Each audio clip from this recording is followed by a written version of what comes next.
अज़ीज़ नाज़रीन सामईन तलबा व तालिबात, उम्मीद है कि आप सब खैरियत से होंगे और आपके लिए हमेशा दुआ गो हूँ कि रब्बे कायनात आपको आपकी इल्मी सरगर्मी में कामयाबी और कामरानी अता फरमाए।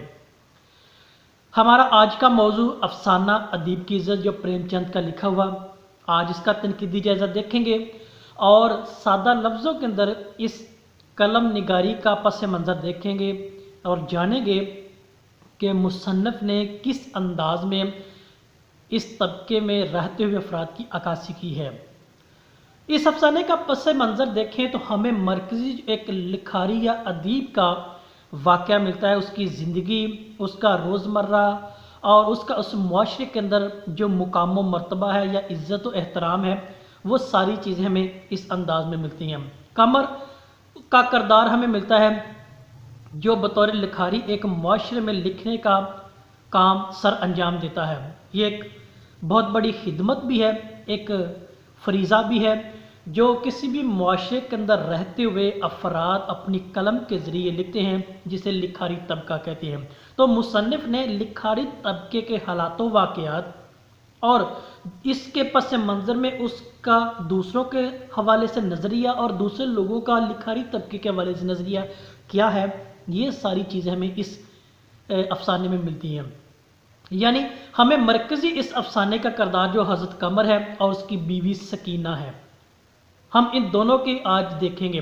हज़रत कमर का जो किरदार है बतौर लिखारी और अदीब के मिलता है, माली मुश्किलात का उसे सामना होता है, फिर भी उसका जो अंदाज़े ज़िंदगी बड़ा ही निराला और पुरमसरत और रब्बे कायनात पर तवक्कुल के एतबार से अपनी मिसाल आप मिलता है। शुक्रगुजारी जिस हाल में भी है उसने क्या किया है, खुदा का शुक्र अदा किया है। लिखने में हमेशा मगन, क्योंकि वो इस बात का इकरार करता है कि लिखना मेरा मरकज़ी काम है, बाकी रब्बे कायनात की जो मोहब्बत है, मेहरबानी है, नेमतें हैं, वो तो बेशुमार ही हैं। फिर ये बात तो ये रहेगी, उसकी बीवी जो सकीना है वो सब्र की आला मिसाल है, ठीक है, जो बाहम आपस में खुश गुफ्तारी का किसी भी अंदाज में करें तो वो हमेशा उसको सब्र तलकीन के हवाले से वो करती नज़र आती हैं। यानी हज़रत कमर क्या है, वो अदब का पुजारी हमें मिला, तबाह हाल में भी मुतमिन वो मिलता है। यानी ये सारी चीज़ें, ये सारे किरदार आज के और उस वक्त के कलम निगार तबके की अक्कासी करते हैं। क्यों?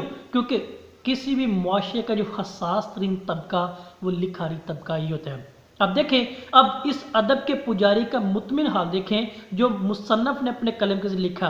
बीवी ने जब पूछा चाय पी चुके, तो जवाब हाँ पी चुका। बीवी पूछी दूध और चीनी कहाँ से लाए, तो जवाब देखिएगा बड़ा ही पुरमसरत और मुतमिन होने वाला कि आजकल सादा चाय अच्छी मालूम होती है। अब बीवी और हावत का माबैन खुद गुफ्तारी को देखें, उनके अंदाज़े बयां को देखें, उस रब्बे कायनात की नेमतों पर उनका मुतमिन होना देखें। ये क्या है, आज की एक बड़ी ही आला जो लाइन है, सतर है, जो हमें एक सबक आमेज़ी के तौर पर मिलती है। यानी ये चीज़ एक वाज़िया हमारे सामने आ गई कि जो लिखारी तबका है हमेशा खुदा पर भरोसा और उसकी नेमतों का शुक्र अदा करते, जिस हाल में भी उसने रखा है। इसी तरह जब एक रईस के यहाँ तकरीब होती है तो उसको दावतनामा मिलता है, तब वो खुशी के घोड़े पर बैठकर नाचता है। कौन? हज़रत कमर, जो लिखारी तबके के हवाले से है। यानी सारा दिन इसी तख़य्युल में रहता है, वो किन अल्फाज में खैर मकदम करेंगे, किस अंदाज में वो जाएगा, वो क्या देंगे, ये क्या लेगा, इन सारे मज़ामीन पर वो आपस में ख़यालात के ज़रिए गुफ्तगू करता है।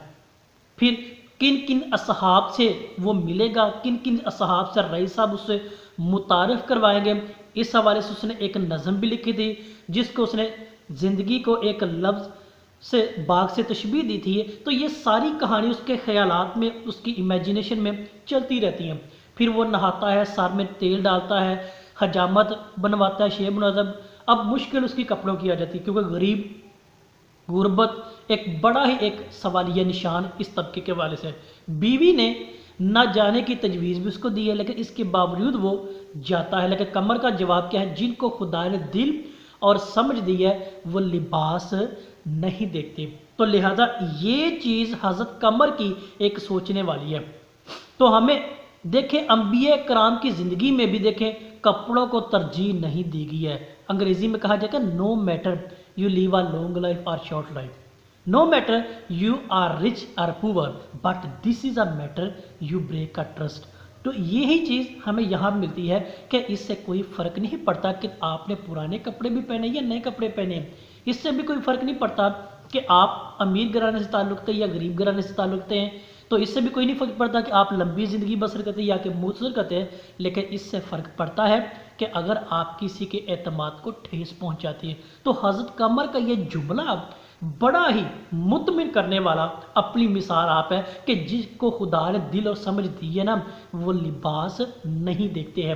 تو آج کے اس چیز کو دیکھیں تو ہمیں ایک چیز واضح طور پہ حضرت قمر سے ملتی ہے کہ ہمیں اس چیز پر عمل کرنے کی ضرورت ہے, اور مصنف کا قلم بھی کیا ہے وہ جب. تو پھر آگے دیکھیں وہ کہتے ہیں جس کو خدا نے سمجھ اور دل دیا ہے نا وہ سارا کچھ لباس نہیں دیتے, نہ میں عہدے دار ہوں. حضرت قمر اپنے بارے میں کہہ رہے ہیں, پرسنل ذاتی رائے دے رہا, کسی اور پہ وہ نہیں انگلی اٹھا رہا کہ نہ میں عہدے دار ہوں, نہ میں ذمہ دار ہوں, نہ میں جاگیردار ہوں, نہ میں ٹھیکے دار ہوں. اب یہ چیز ہے کہ یہ کام کیا ہے عہدے داروں کا ہے جو بڑی بڑی پوسٹوں پہ بیٹھے ہوئے بڑے بڑے کپڑے پہنے انہوں نے, ذمہ دار, جاگیردار اور ٹھیکے دار. تو یہ چیز بھی ایک بڑا المیہ ہے آج کے معاشرے کا, کیونکہ اس معاشرے میں ہمیشہ جو راج کیا ہے اگلے کے حقوق پر ڈاکہ ڈالا ہے تو اسی طبقے نے ڈالا ہے. آج عہدے کی بات کریں تو جتنے بھی بڑے ہیں یعنی سپریم کورٹ کے چیف جسٹس تک, ملک کے صدر اور وزیر اعظم تک دیکھ رہے ہیں, آپ کو یہی چیز ہے کہ دل اور سمجھ نہیں ہے پر کپڑے ان کے پاس بے شمار ہیں. تو حضرت قمر کا یہ جملہ ایک سوالیہ اور ایک تلخ حقیقت بھی ان کے سامنے. جب وہ شام ہوتی ہے تو پھٹی پرانی ایک اچکن, سڑے ہوئے جوتے اور بے تک سی جو ٹوپی ہوتی ہے وہ پہن کر گھر سے نکلتا ہے. بنگلے کے جب دیے بجھ چکے ہوتے ہیں تب وہ جا پہنچتا ہے. راجہ صاحب نے خیر مقدم بھی ان کو کیا, ان کی آؤ بھگت کی ہے, احباب سے تعارف بھی کرواتے ہیں. انگریزی سوٹ والے نے وہاں پہ جب تعارف ہو چکا تو محفل میں ایک انگریزی سوٹ والے نے حضرت قمر کو چڑیا گھر کا جانور سمجھا اور اس نے ایک جملہ کہا تھا. وہ جملہ کیا سننے والا کہ انگریزی شاعری کا ابھی مطالعہ کیا تھوڑا بہت. وہ کہتے ہیں تھوڑا بہت. سوال پوچھتا ہے کہ کیا تم نے انگریزی شاعری کا مطالعہ کیا, تو حضرت قمر کہتے ہیں تھوڑا بہت. راجہ صاحب نے اوروں سے بھی تعارف کرواتا ہے مگر سنے بغیر آگے چلی جاتا ہے. یہ بہت بڑا ایک صدمہ بھی ہے. جب ان لوگوں سے راجہ صاحب تعارف کرواتے ہیں ہمارے ساتھ حضرت قمر ہیں تو وہ سنتے نہیں ہیں. تو یہ چیزیں اگلے کو ڈیگریڈ کرنا, اگلے کو بے عزت کرنا, حقیر جاننا, کم تر سمجھنا, یہ اس سوچ کی اور اس اندرونی باطنی آواز کی عکاسی ہے جو اندر سے کھوکھلے ہو چکے ہیں. یہ اس طرف سے بھی ہے. پھر ڈاکٹر اور حکیم کیوں دیکھیں بغیر فیس گھر آنے کی ضرورت, وہ ساری باتیں ہمیں کیا ہے وہ نظر آتی ہیں. تو اب یہ چیز دیکھیں تو ہمارے سامنے آگے وکیل عزت کیوں کریں, تم ان کے موکل نہیں ہو. یہ بھی اس نے بڑا جملہ ہم بولا میں, ٹھیک ہے. تو لہٰذا یہ چیزیں ڈاکٹر اور حکیم کی بات اس نے کی ہے, وکیل اور موکل کی اس نے بات کی ہے, تو یہ بہت بڑا المیہ ہے تو ہمارے سامنے ہے. کیوں؟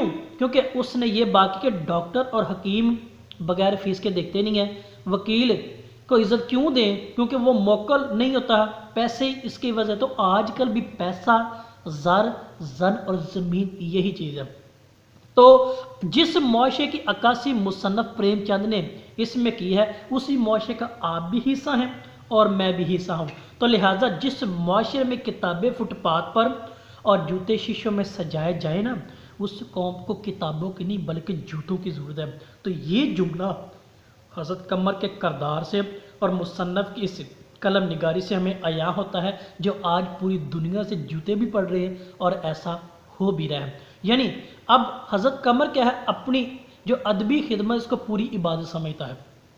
یہ اس کا مرکزی لب. وہ کہتا ہے میرا کام ہے لکھنا, باقی رب کائنات. وہ اپنی زندگی مطمئن بڑا ہی خوش گفتاری کے طور پر ملتا ہے. میاں اور بیوی دونوں اچھی زندگی بسر کر رہے ہیں. ان کی ازدواجی زندگی بھی آج کے لوگوں کے لیے جو شادی شدہ ہیں ان کے لیے ایک بہت بڑا سبق بھی ہے. تو اب آخری بات ہم وائنڈ اپ کرتے ہیں کہ اب یہ ساری چیزیں کیا ہیں معاشرے کی عکاسی ہیں. जो हज़रत कमर ने एक पढ़े लिखे तबके, एक जाहिल तबके और एक गंवार तबके के हवाले से बयान किया और मुसन्नफ़ ने इन चीज़ को हाईलाइट करने की कोशिश की है। तो मैं इसको सारी चीज़ को वाइंड अप करूँ तो ये कहना मैं वाजिब समझ कि अगर जिस मुआशरे में फ़ौजी को हद से ज़्यादा इज्जत दी जाए ना, तो वो ज़हनी तौर पर कौम और अवाम बागी कहलाती है। जिस मुआशरे में हद से ज़्यादा डॉक्टर को, हर चीज़ की हद होती है, लिमिट होती है, डॉक्टर को हद से ज़्यादा इज्जत है, वो ज़हनी तौर पे बीमार होते हैं।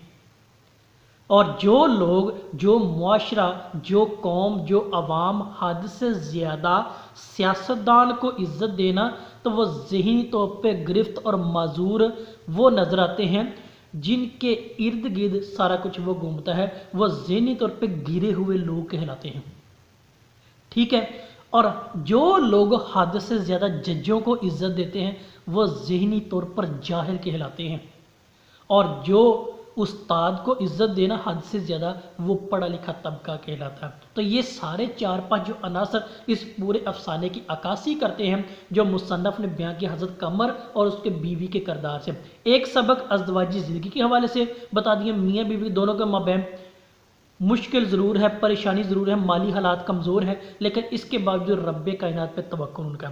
ये अज़दवाजी ज़िंदगी शादीशुदा हज़रात के लिए एक नुक्ता है। फिर पढ़े लिखे तबके के हवाले से हज़रत कमर ने क्या किया, डॉक्टर और हकीम का वाक़या, ठीक है, वकील और मोकर वाला वाक़या जो आज की अदालती निज़ाम पर सवालिया निशान भी है। फिर उधर जब रईस के यहाँ हज़रत कमर को मुतारिफ़ करवाया गया तो लोगों ने रिस्पॉन्स ना दिया, ये जाहिल, बदकरदार और अनपढ़ तबके की निशानी के तौर पर।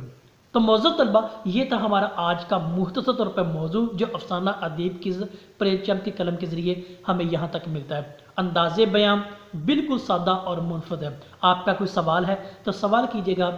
आप सबका बहुत शुक्रिया।